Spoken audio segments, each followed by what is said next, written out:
to 1976.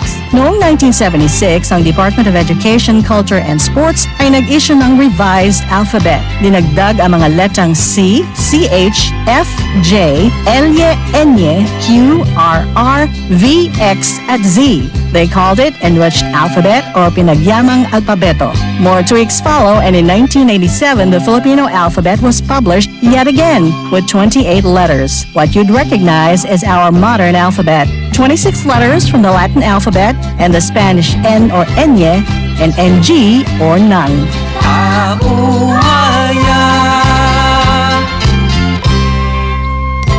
Yan ang Pinoy kultura because our culture is cool. Dengue na mula sa kagat ng lamok ay ating maiiwasan kung 4S ay ating sasagawa at pakikinggan. Search and destroy. Destroy natin yung mga maaring pamahayan ng lamok sa pamamagitan ng pagtaob sa mga kagamitang maaring pag-ipunan ng tubig at pag-implugan ng lamok. Self-protection. Ito ay pamamagitan ng pagsuot ng damit na may mahabang manggas o pantalon o maaring paggamit po ng insect repellent. Seek early consultation. Unang simptomas pa lang katulad ng pananakit ng tiyan, tuloy-tuloy na pagsusuka, pagdurugo ng gilagid o ilong, pagkapagod o pagkabalisa, dapat po kumonsulta na tayo sa pinakamalapit na health center at doktor.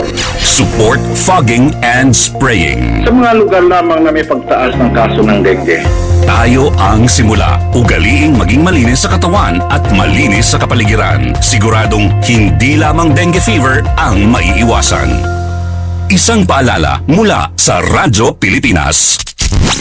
Serving the Republic of the Philippines for more than 75 years. Ito po ang Presidential Broadcast Service. Pakinggan, panoorin, agaran in real time o balikan sa pag-scroll up and down. Mga balitang dapat malaman, impormasyong tunay at napakikinabangan. Saan ka man sa buong kapuluan. Bangon sa bagong sigla. Kababayan, kasama ang social media. Powered broadcaster ng bagong mamamayan. Tapat sa pag-uulat. Ito po ang Presidential Broadcast Service sa Metro Cebu. Radyo Pilipinas, 576 AM. Oras na tamahingala diri sa DYMR, Radyo Pilipinas, Cebu, alas 9:07 na sa Kabuntagon. Mayong buntag ka natong tanan and welcome diri sa atong tulumano ng programang Government Online, mga higala. Lain na sa kita nga adlaw nga Huwebes, mga higala. Pizza 18 na sa buwan usab sa Enero tuig 2024. Bani ko kaniyo sa itong programa, kutob kita alas 9:55 sa buntag diri lamang sa inyo estasyon ng DYMR, Radyo Pilipinas, Cebu. 576 kHz sa dial sa inyong mga radyo sa AM band. Atong pagtimbay sa tanan nga maabot itong Sibya sa Kabisayan ug Mindanao, lakip na, mga higala, ang naka-tune in usab sa tuang live streaming karong buntaga pinagi sa itong Facebook page ug YouTube channel ang Radyo Pilipinas Cebu. Kamusta man ang inyong pagmata? Among panghinaot nga namon kanunay sa kapiskay sa panglawas ug ganapon mo sa mayong kahimtang ning adlaw usab nga Huwebes, mga higala. Kini ninyong kauban, mga higala, nini nga maong programa ang regular nga host nini maong programa kini si Ate Carmel nga makiuban kaninyo kutob ta alas 9:55 usab sa buntag, mga higala, no. And kagahapon adlaw, mga higala, no, kay doon na may event ato ang presidente, mga higala, mga around 5 p.m. past 5 p.m. na ni, mga higala, no, nga event niya dito sa Pasig, mga higala, no. Diin ilahang kuan, mga higala, tambungan ang ceremonial opening sa showcase area sa Pasig Bigyang Buhay Muli kon PBBM, Pasig River Urban Development Project dito sa may Jones Bridge sa Binondo City sa Manila, mga higala. So matud pa ang maong showcase, mga higala, ni span kini 500 meters, mga higala, no, and is designed to function as a public park featuring a pedestrian friendly walkway on a concrete platform, mga higala. So it is equipped, matud pa, with a water fountain accented by lighting and includes seating areas that can also serve as an open air venue for events, mga higala. And ang inauguration has showcased ang showcase area, matud pa, this marks the start of a comprehensive urban renewal project led by the Interagency Council for the Pasig River Urban Development kon IAAC-PRUD, chaired by the Department of Human Settlements and Urban Development kun DH Sud Secretary Jose Rizalino Acuzar. Ang mga proyekto aligns with the Executive Order number 35 na gipirmahan ni Presidente Ferdinand R. Marcos Jr. ni atong July 25, 2023 nga layon nga i-revitalize ang Pasig River for improved transport, recreation, and tourism. And the goal is to transform the river into a center for economic activity and tourism while enhancing transportation connectivity in Metro Manila and nearby areas. Notably, ang atong First Lady, mga higala, has been the first to express her full support for the project, mga higala. So itong paminawon, mga higala, o tan-awon ang gihatod nga mensahe no ni Presidente Ferdinand R. Marcos Jr. sa maong event, mga higala, no kayo murag nindot yung kayo ilahang view kagabi, mga higala, sa maong kuan, mga higala, kining event no dito sa Pasig, mga higala, no. So ilahang i-revitalize ang ato usab nga Pasig River, mga higala. Atong kuan, mga higala, paminawon kining og ready na si Sir Ariel, mga atong skip Sir Ariel dito sa kuan timestamp nga murag 30 naman siguro, dili 29 days na nagsugod Sir Ariel. So atong paminawon ginong kinitibukan nga mensahe sa atong presidente kalabot ni ining maong proyekto, mga higala, nga diin no ilahang gipaningkamutan nga ma-revitalize, mga higala, ang Pasig River, and of course, mga higala, no kanang punan pod ang modes of transportation connecting Metro Manila, mga higala, matud pa kaning transportation connectivity in Metro Manila. And when we talk about Metro Manila, di man na Manila lang gadyo nga Manilan, apil na ang kasikbit po niya nga mga syudad. So itong paminawon, nagtanawon ang himong mensahe kagahapon sa hapon ni Presidente Ferdinand R. Marcos Jr. ni ining maong proyekto. Our ES, please take your seats. For your kind introduction, we have here all the luminaries in government, all the leadership of government is practically here. Led, of course, by the Senate President, our Senate President Pig Subiri, and of course, the proponent of this very ambitious but certainly worthwhile project, the SUD Secretary Jerry Acuzar, all the cabinet secretaries that are here, the members of the Philippine Senate that are present with us today. Magaling to si Jerry, talagang kinuha niya lahat ng kailangan niya, no? Nandito lahat, na-corner kayong lahat. Metropolitan Manila Development Authority Chairman Romando Artes, the City Mayor of Manila Mayor Maria Sheila Lacuna Pangan. Andito rin po ang ating kaibigan na dating Senate President Manny Villar. At siyempre, hindi makumpleto, lalong-lalo na dito sa proyektong ating binubuksan ngayon, ang ating First Lady Luis Araneta Marcos. My fellow workers in government, all our distinguished guests, our partners in the private sector, without whom we could not have put this project together, at least not in the scale that we would have liked to. But their assistance and their continuing generosity and love of country has shown once again in that they have become active participants in what we are going to do with the Pasig River Development Project. My fellow workers in government, all our distinguished guests, and I have to say there are many distinguished guests with us here this evening. Ladies and gentlemen, good evening. No river in our country holds as great a cultural and historical significance as Pasig River. Its flow has not only shaped the contours of our nation's capital, but the economic landscape of a booming metropolis as well. As the country's first nautical expressway, it brought people together, and their produce to its tributaries along whose banks settlements grew and prospered.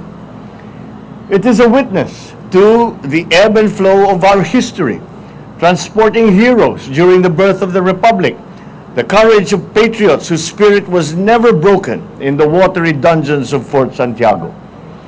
After the end of the country's colonial period, the symbol of executive power was housed along its banks. For a river that has given us so much, we have given back too little. Our stewardship of this national asset leaves much to be desired. A national deficit which we have never properly erased. I am personally a witness to this. Isa po akong anak ng Pasig. Bago po ako pumasok sa larangan ng serbisyo publika, nandyan na ang Bongbong Marcos na batang Pasig. I grew up by the Pasig River. Today, I work by the Pasig River. I live by the Pasig River. I shuttle between the two, my workplace and my residence, by boat through the Pasig River. So when it comes to knowing the state of Pasig River, I do not merely rely on statistics reported, but by sight and smell on my morning and evening commutes. Mga kaibigan ko, hindi tayo rito para mapag-usapan. We're not here to wax nostalgic to the past or wax poetic of the beauty that it once was. Rather, we are here to blaze a path forward for this national asset. We are here to reject the defeatist view that the Pasig River is beyond redemption. We are here to consecrate ourselves to the mission of transforming Pasig River to what it is supposed to be. A living river of multiple benefits for the multitude, featuring safe walkways and bikeways along its banks, a green corridor that will serve as lungs for our city's needs, a string of parks for communities nearby. Along the 25-kilometer stretch will judiciously sprout commercial enterprises run by the best stewards and the strongest stakeholders of the river's development, the people themselves. We envision civic spaces where our children will play, our seniors will relax, families will exercise, artists can showcase their talents, and the creative can display their wares. We want it to be a permanent exhibit area of green technology that works, from solar lights to rain harvesting facilities, sustainable practices like urban gardens. We will also maximize this ready-to-use but underutilized maritime highway by deploying more ferry boats and stations, because if you build them, the riders will come. The transformation we would like to see in Pasig River are not cosmetic in nature. We will not paper over the river's fundamental problems, nor whitewash its grime while leaving the old and rotten still there. We do not want a river that is instantly made picturesque by coats of paint. We want a river whose transformation sinks to its very bottom. This begins by cleaning up the river, and some solutions are found upstream because waste disposed far from the Pasig River end up in the Pasig River, funneled through waterways which have become sewers. As the threat of climate change looms, we must save the poor and vulnerable living along its banks from the ravages of frequent and fiercer typhoons by transferring them to better homes, which they deserve. Make no mistake about it. It will be a people-centered and community-driven development, with ideas crowdsourced from experts and carried out with political will. We may never restore the river back to its pre-colonial pristine condition, but we can revive it to serve the present while preserving it for the future. We can stop it from being a petri dish of toxins and make it instead an incubator of progress and of best environmental practices. In some ways, the fate of the Pasig River mirrors that of our country and of our people. Both contain much untapped potential. Both move forward persistently, despite years of neglect. That is why we have set into operation the Pasig Bigyang Buhay Muli. It is not a rebranding of the old, but revving up of new and fresh ideas. Through Executive Order 35, the Interagency Council for the Pasig River Urban Development has been established and has been activated, with both the DSUD and the MMDA tasked to be at the helm. Kasama sa kanilang mandato ang abot-kayang pabahay para doon sa mga nag-aal sa balutan na tuwing may nagbabadyang bagyo. Kaya inuutos ko kay Secretary Jerry Acusar ng DSUD ang pabahay na tumutugon sa lahat ng antas ng pinansyal ng kakayahan. Gagawin natin ito sapagkat tama lang na kung sino ang malapit sa ilog ang siyang unang dapat mabibiyaan. Narito po tayo ngayon sa kilometer zero ng ating paglalakbay para makamtan natin ang minimithing buhay at masiglang ilog ng Pasig. Hindi po ito ningaskugon na kampanya o flavor of the month lang. This will be pursued relentlessly. Kaya ano ba naman ang bago rito? Tutukan ninyo at ang inyong Pangulo at siyempre ang talagang lead proponent nito ang ating First Lady. There will be scheduled milestones that will be strictly met from government agencies who are under orders to submit progress reports to local government units along Pasig River, to MMDA, DILG, to DSUD. I asked for a quarterly and yearly report submitted to my office because I want to see this prototype of redevelopment of Pasig River right here, right now, produced in sustainable speed and sustainable focus up to its final and logical conclusion. I have been advised that I should be cautious about linking the fate of this river to my political fortunes. That I refrain from upholding as an icon of Bagong Pilipinas Drive this project that we are opening today. Because it could be dangerous. It could be a dangerous barometer should this project fail. But I will not be deterred from placing a bet on this endeavor because the presidency is about attaining the grand and not wasting mandates on the petty. Kagaya ng laging pinapaalala sa akin ng ating butihing kalihim ng DSUD, go big or go home. So, you do not expect any half-hearted commitments, not from this president. In everything I do, I am all fully in. Kagaya ng aking nabanggit, meron din po kasi tayong in-house advocate ng Pasig River sa aming pamilya, ang ating First Lady. She has been a passionate champion of this river's revival, who has been quietly doing the spade work as is her way on this project. Her interest has been sparked as a citizen who has the river as the front yard and backyard of her present home. Alam ko naman na mahabang pakikibaka ito. Mahabang panahon ang kinakailangan ilaan dito. Decades of neglect cannot be undone in months. Kaya naman, hindi namin ginagawa ito para sa kapakanan ng kasalukuyang administrasyon. Ito po ay para sa susunod na mga henerasyon na harinawa ang proyektong ating maiiwan ay siyang ehemplo ng ating sundan. At kapag nangyari yan, ang anak ng Pasig na ito ay lilisan ng mga baong ngiti at saya dahil ang ilog ng ating kabataan ay mas salain na susunod sa salinlahi ng taglay ng pagbabago. Mga kababayan, ang panimula ng pagbabago sa bahaging ito ng Ilog Pasig ay bahagi ng itinatatag nating bagong Pilipinas. May kaayusan at kalinisan, may kaginhawaan at kasaganahan. Paparating para sa lahat. Maraming salamat sa inyo. Magandang gabi po sa inyong lahat at mabuhay ang ating bagong proyekto na inaayos at linilinas at pinapaganda ang ating minamahal na Pasig River. Maraming salamat, Presidente. Okay, ito mga higala, no, ang kinatibuk-an nga mensahe kagabi ni Presidente Ferdinand R. Marcos Jr. sa gihimo mga higala, no, nga kining formal na nga pagbukas sa showcase area sa PBBM kon Pasig Bigyang Buhay Muli Pasig River Urban Development Project sa Jones Bridge na sa may Binondo City of Manila mga hingala.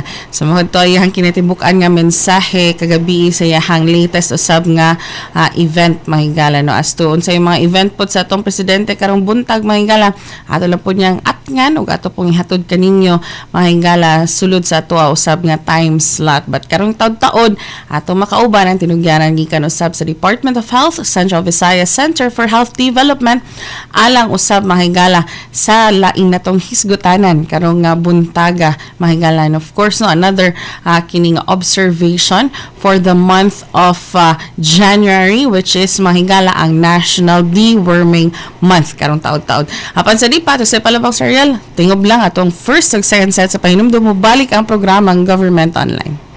Stop and Spot. Paano tayo makasisigurong legit ang impormasyong nababasa natin sa social media? Spot the source. Hindi porke nag-viral, totoo. Kaya laging i-fact check ang impormasyong nakuha at tukuyin kung credible ba ang sources ng mga ito. Spot the purpose. Hindi lahat ng nakapost ay may mabuting hangarin. Ang iba ay may intensyong makapanira lamang. Kung sa inyong palagay ay hindi nakatutulong para sa mas nakararami ang impormasyon, huwag na itong i-share para hindi na magdulot pa ng gulo o pagkalito. Spot the ownership.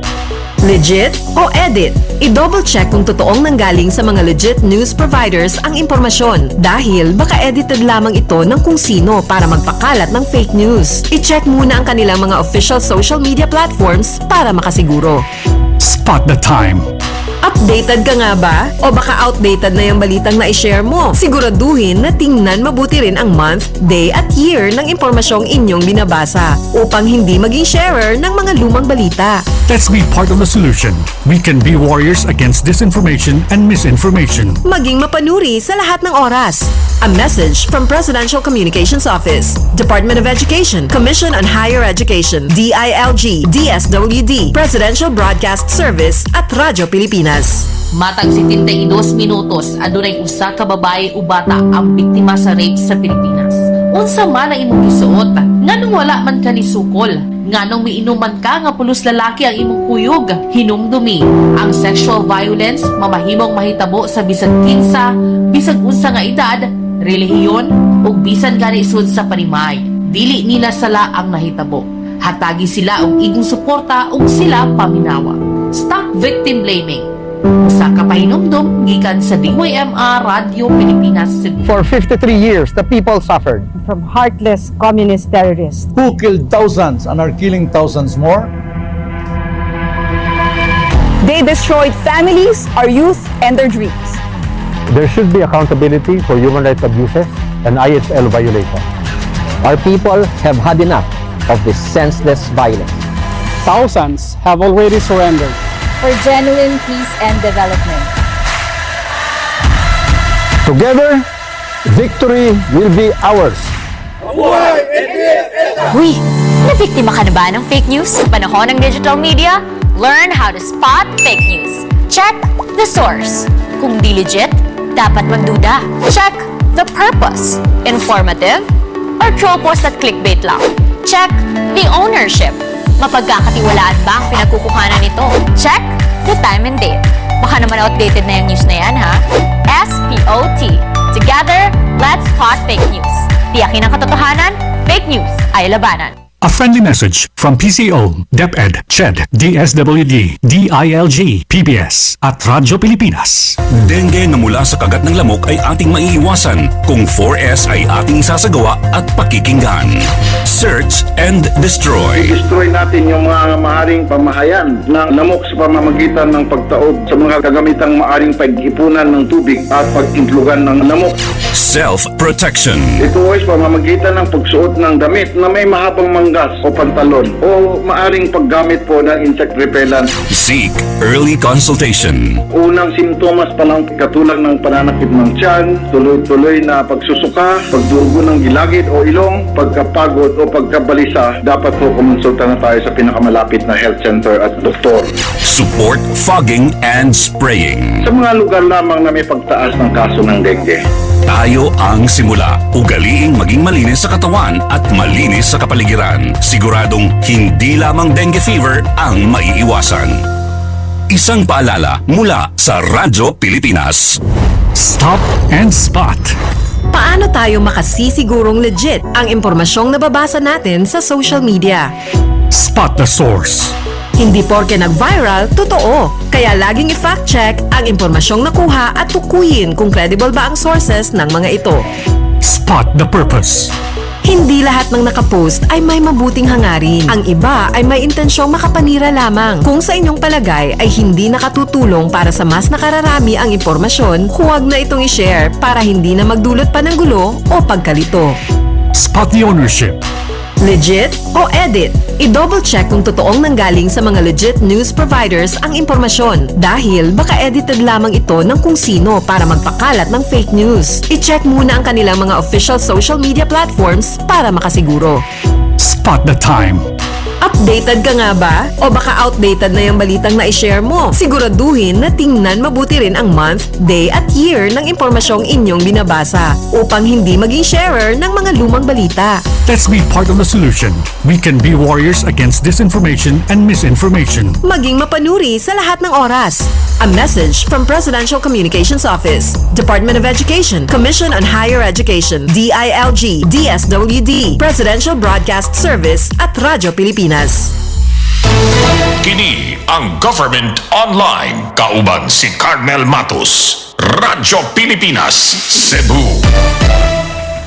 Mahigala, alas 9:31 na sa Kabuntagon. This time, mahigala, ito na kauban sa tuang ninya. Mahigala live, no?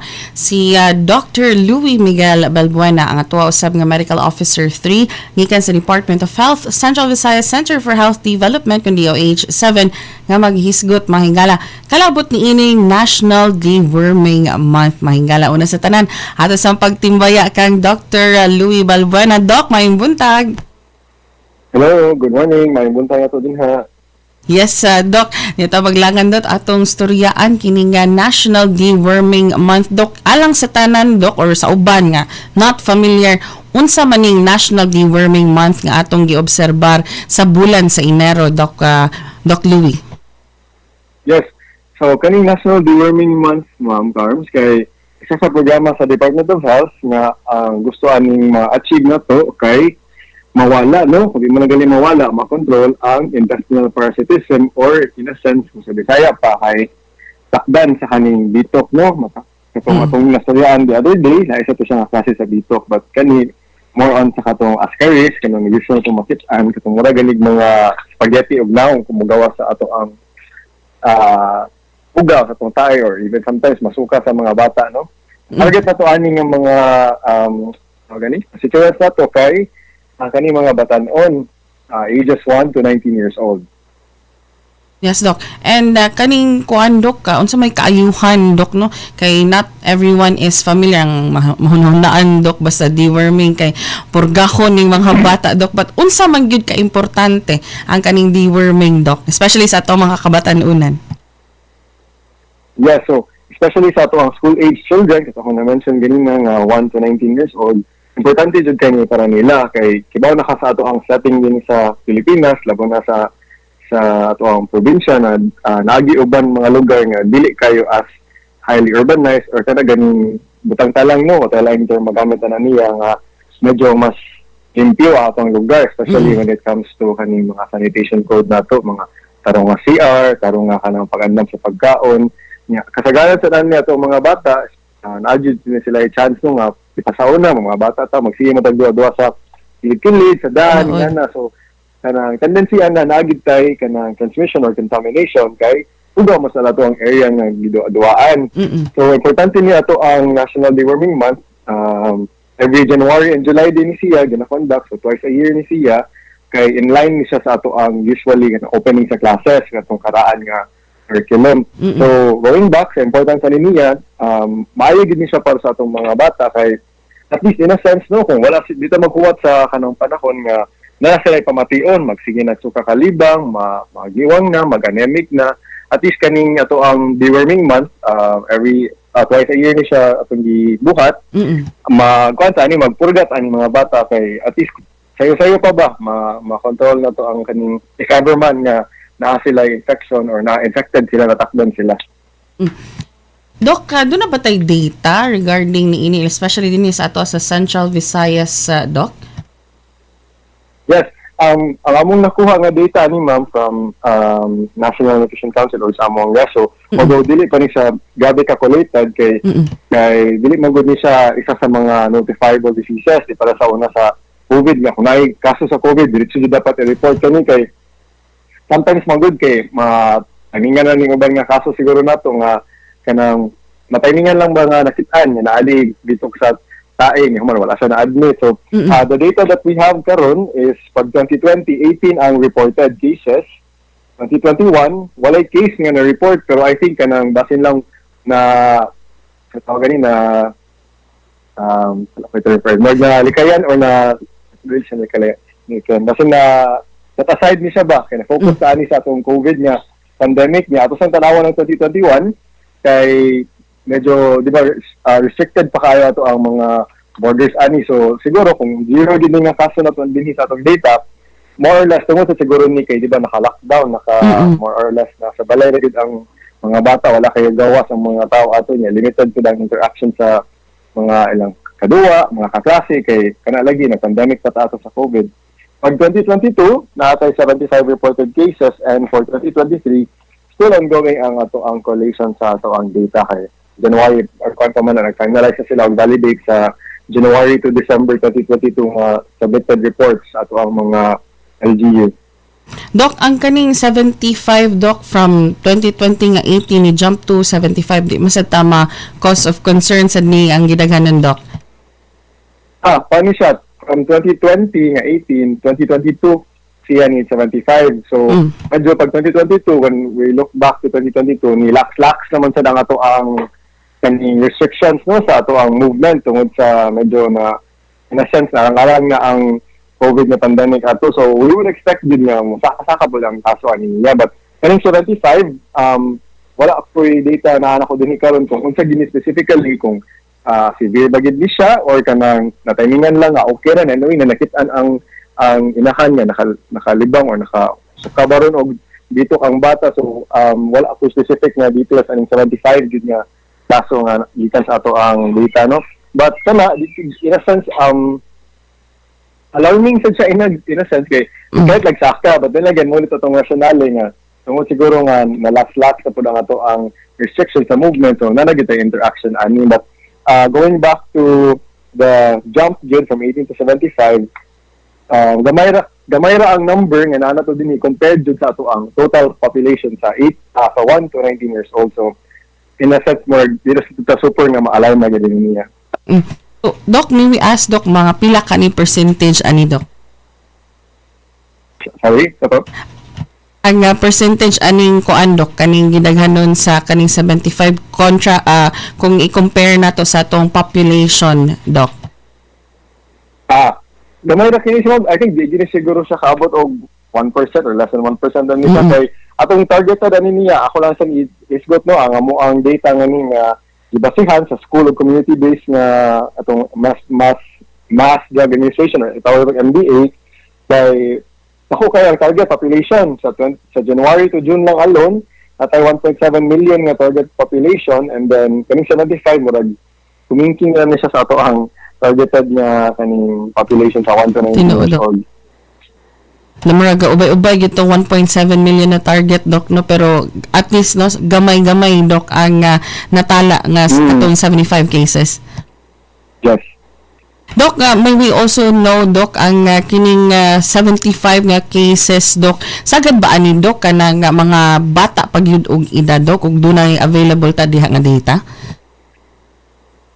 For now, ma'am, wala ko specific data aning 75, but when we're talking about the 75 cases nga na-mention na ko, it falls under siya sa ato ang targeted population kaning 1 to 19 years old. So, bata din siya in a sense, no? But as to kung 5 years old ba ni or nga na, wala ko yung data na ko din on hand right now. Yes, Doc. Okay lang, Doc. And then, Doc, may we ask so also, Doc, no, kaning ato ang kuan, Doc, pagpahiduman ang deworming, labi na sa ato mga communities. Yeah, so ako na hisgutan ganina no nga usually atong matakdan anis ka ng mga bata no kay of course hindi man gid na sila nga para sa ato nga mahugot sila kamot anas guided by their respective guardians or parents. So most of the time ato ang diseases or mga sakit nga mabantayan ani nila or ilahang mapamati kay it will involve yun siguro in the general sense on the early onset yun sa ato ang infection kay kaning magsuka kalibang or di ba lagani mabantayan ang suka kalibang makabantay sa nga bata is stunted ang growth or kanang hinay siya sa pag-usual na tubo niya kumpara sa iyang mga peers or mga kasi mo edad nga wala na takdan, no? So, adi po siya makakoso anemia, kaning infection na to. Kay kaning mga bitok, makikompetensya man ni siya sa ato ang lawas. So, meaning to say, mahalag sa kadaghan ni mong kaunom din ha, na kay kahati or na yung mga agaw sa imuhang nutrients na dapat gikan makuha ni mo gikan sa mga pagkaon na imuhang gikaon. Aside from that, so malnutrition in a sense related sa ato ang anemia ha, kanang kato na ay kaon ka dinig pila ka buok unya nibong ka dili mo dako imuhang bata kay mo dito na di laing gapuyo din ha may laing organism or kaning mga bitok mo naka-benefit sa ato ang ipanghatag nga pagkaon sa bata no. And then kana kung naay malnutrition obviously growing man ni ato ang mga bata, growing children man ni sila, there will always be kaning weakness, magluya. Yeah. Ang kaning all three nga kuno iskutan ganina malnutrition, anemia o pagluya, this will affect their kanang performance not just in school but even sa ilang daily activities nila sa ilang usual nga mga buhaton, let's say makigduwa sa mga kuyog or kanang makig-interact sa inyuha sa balay.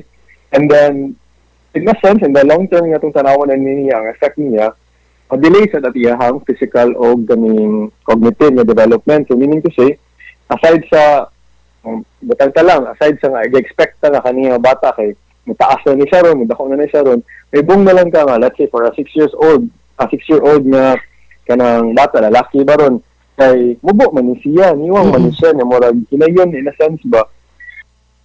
Yes, Doc. Alright, atong balikan mga higala si Dr. Louie karong tadtod kay murag naputol atong linya sa komunikasyon but mo to yung i-mention mga higala no nga at the onset gyud mga higala mahibaw-an nimo kung dunay kuan mga higala no kaning bitok ni imong anak no infested mga higala matud pa nga makasuka kalibang then gawas pud ni stunted ang growth mga higala sa bata ug hinay siya sa usual nga tubo compared sa iyahang mga peers as mentioned ni Doc Louie. Atong balikan si Doc Louie, Doc, sorry kayo na putol ta sa linya. Yes ma'am. So continuing sa akong next group ganina no padayon lang ta. So kato higutan nato nga siya morosag na biyaan ba or hinay siya kumpara sa iyahang mga kaedad o mga kababata kay kada lagi na atay kompetensya ani sa ato ang nutrients nga angay yung para siyang lawa. So naka-affect po din siya sa iyang mga aktibidades sa kada adlaw niyang buhaton and more importantly sa school. So nga gitay delay ani nga kana kung mag-uusap ka sa bata kay growing pa man siya so siya mo iluoy ba kay naano yung deficiency sa iyang lawas tungod sa aning infection which is supposedly preventable ni siya sa ato ang pagpurga. Doc, ang ganito mga ginikanan alang sa katong mga not familiar, Doc, kung ilang anak wala nahatagan og deworming or wala na paubos og deworming sa eskwelahan, pwede ba sad silang moadto sa ilang health center, Doc?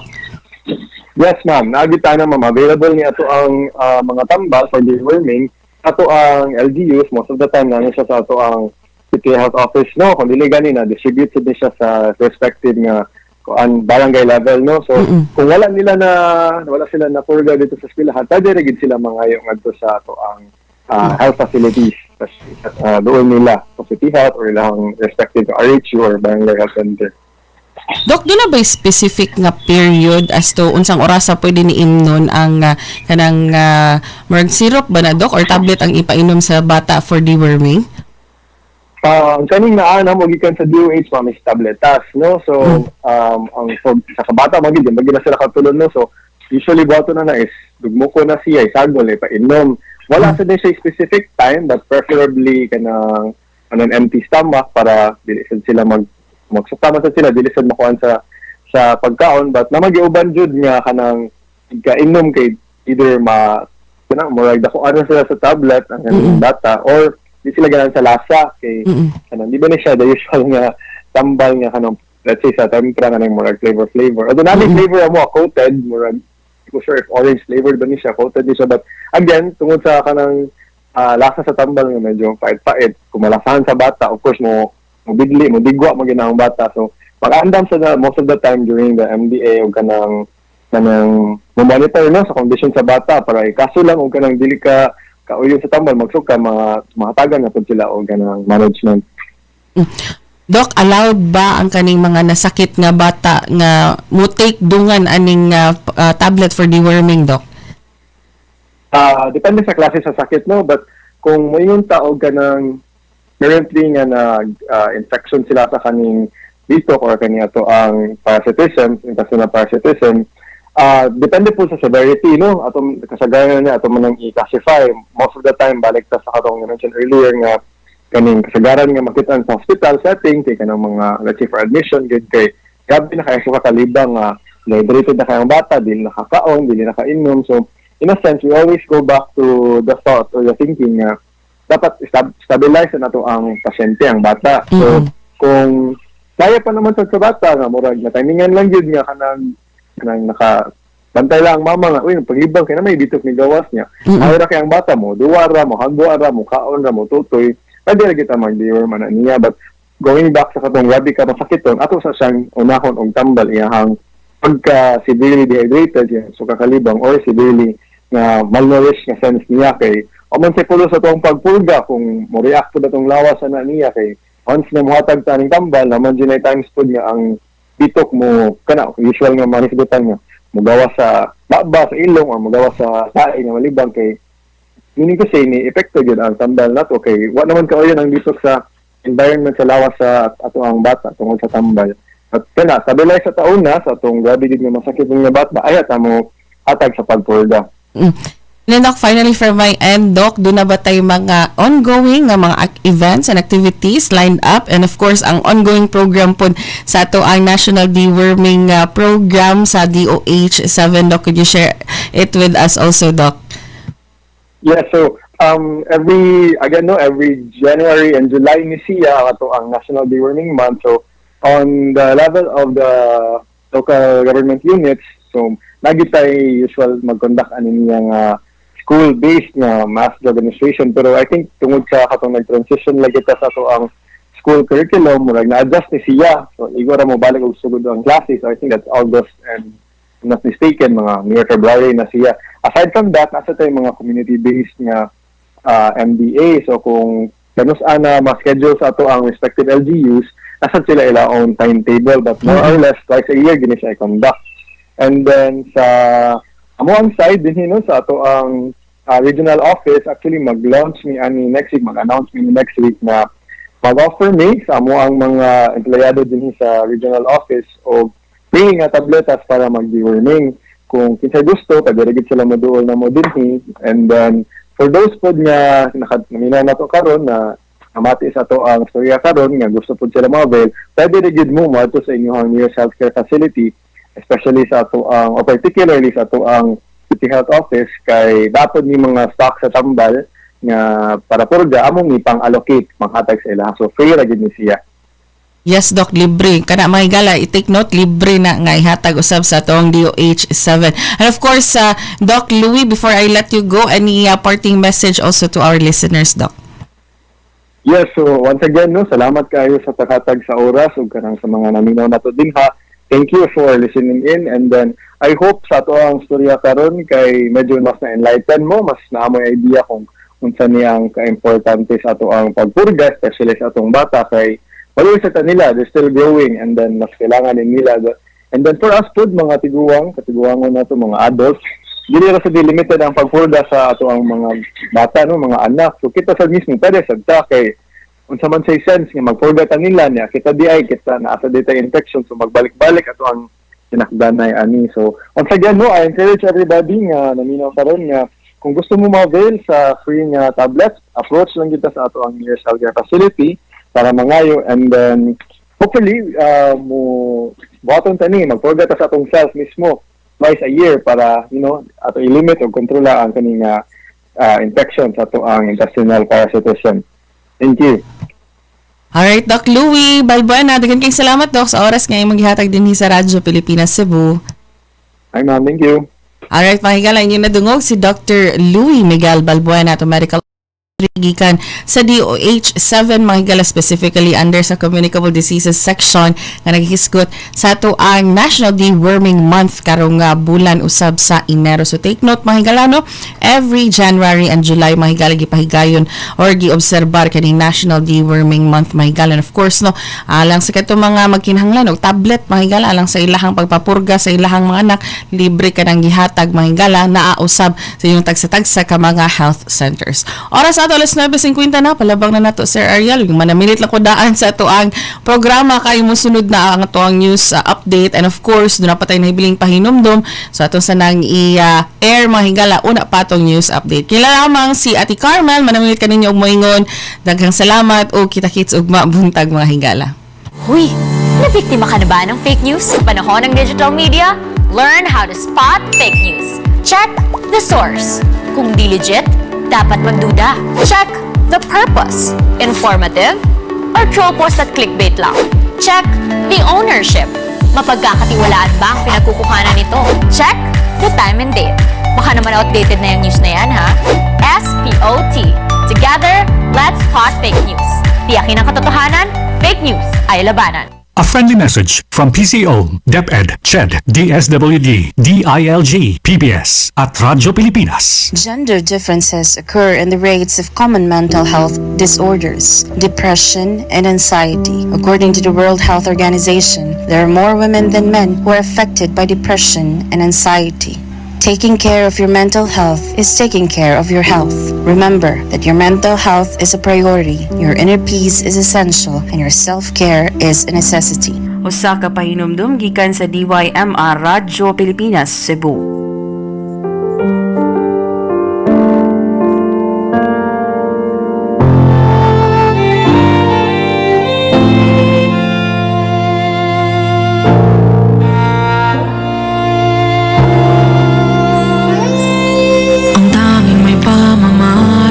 Edukasyong Pilipino, tinuturong galing at talino para maabot ang pangarap mo. Ang tanging handog ko sa'yo'y Edukasyong Pilipino. Diskarteng mula sa puso, mamamangha ang mundo.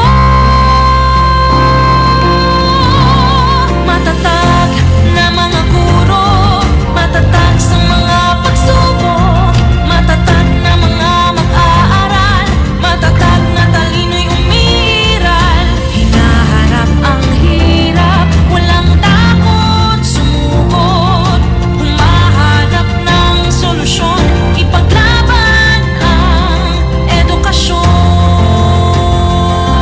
Kabataang Pilipino, Muslim o Kristiyano, lahat ng paniniwala, lahat ng katutubo, may kapansanan, iba man kasarian.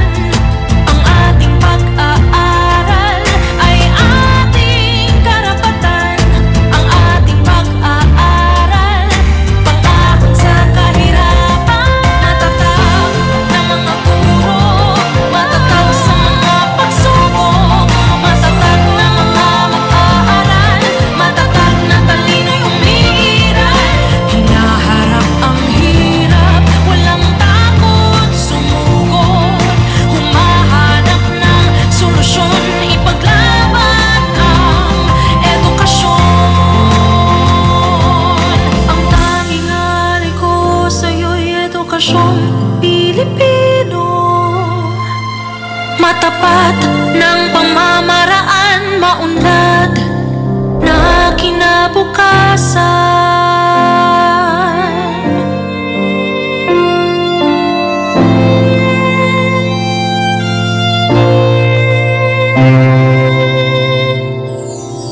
Department of Education, Bansang Makabata, batang makabansa.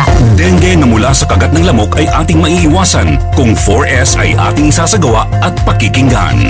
Search and destroy. Destroy natin yung mga maaring pamahayan ng lamok sa pamamagitan ng pagtaob sa mga kagamitang maaring pag-ipunan ng tubig at pag-intlugan ng lamok. Self-protection. Ito ay sa pamamagitan ng pagsuot ng damit na may mahabang manggas o pantalon o maaring paggamit po ng insect repellent. Seek early consultation. Unang simptomas pa lang katulad ng pananakit ng tiyan, tuloy-tuloy na pagsusuka, pagdurugo ng gilagid o ilong, pagkapagod o pagkabalisa, dapat po kumonsulta na tayo sa pinakamalapit na health center at doktor. Support fogging and spraying. Sa mga lugar lamang na may pagtaas ng kaso ng dengue.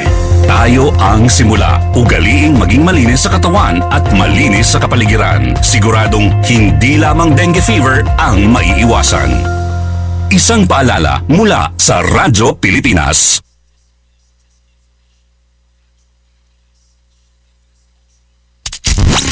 Serving the Republic of the Philippines for more than 75 years. Ito po ang Presidential Broadcast Service. For 53 years, the people suffered from heartless communist terrorists who killed thousands and are killing thousands more. destroyed families, our youth, and their dreams. There should be accountability for human rights abuses and IHL violations. Our people have had enough of this senseless violence. Thousands have already surrendered for genuine peace and development.